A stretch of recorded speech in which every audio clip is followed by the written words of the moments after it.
Aí, ó, vídeo rapidíssimo pra vocês. Cara, porque eu achei muito maneiro isso aqui.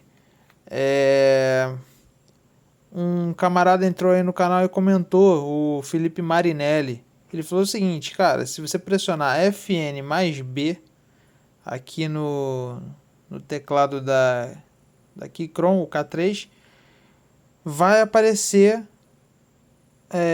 verde, azul ou vermelho, tá? Dependendo aí do nível da bateria, tá?